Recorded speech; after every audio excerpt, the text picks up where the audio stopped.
দাদা, start start. নমস্কার, আমরা পেয়ে গেছি সোমা বুটিকের ওনার সোমা দাসকে। আজকে মহাধনী যে অনুষ্ঠানটা এখানে আয়োজিত হলো, অনুষ্ঠান আমি বলবো না, যদিও এটা একটা আলোচনা ছিল আজকে সমস্ত অর্গানাইজেশন মানে যারা ফ্যাশন রিলেটেড তাদের নিয়ে। তো সোমাদিকে আমরা জেনে নেবো কেমন লাগলো এবং আজকে যে আলোচনাটা হলো সেটা কতটা ফলপ্রসূ হবে। তো এটাই জিজ্ঞেস করার, কেমন লাগলো এবং সবাই আজকে এখানে এসছে, যেটা মোটামুটি আমাদের দেখা যায় না একমাত্র অনুষ্ঠান ছাড়া।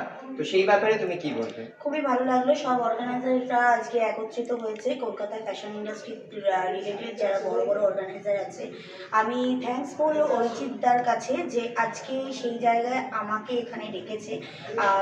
সব সিনিয়র অর্গানাইজেশনের সাথে আমি যুক্ত হতে পেরেছি, খুব ভালো লাগছে।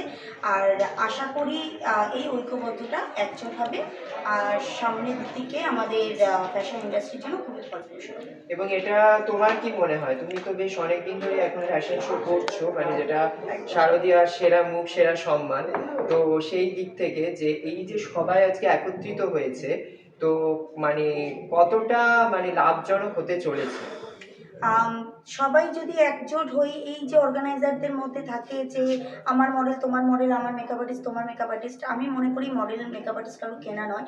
আমরা অর্গানাইজাররাই নিজেদের মধ্যে একটা দ্বন্দ্ব, আমি একটা অর্গানাইজার হয়ে আরেকটা অর্গানাইজারের সম্পর্কে বললাম, আরেকটা অর্গানাইজার আমাদের বললো মডেলদের, এতে মডেলদের যেই জিনিসটা হয় বা মডেলরা নেগেটিভ ইম্প্যাক্ট, হ্যাঁ ইম্প্যাক্ট পড়ে। ইভেন মডেলরা যখন মডেল বা মেকআপ আর্টিস্ট আমার কাছে এসে অন্য অর্গানাইজারের নামে বা নেগেটিভ কথা বললো বা তার কাছে গিয়ে আমার নামে, সেটাকে আমরা সায় দিই। কিন্তু আমাদের অর্গানাইজারদের যেটা উচিত যে কোনো আমি নিজে যখন একটা অর্গানাইজার, আমি অন্য কোনো অর্গানাইজারকে ছোট করতে পারি না।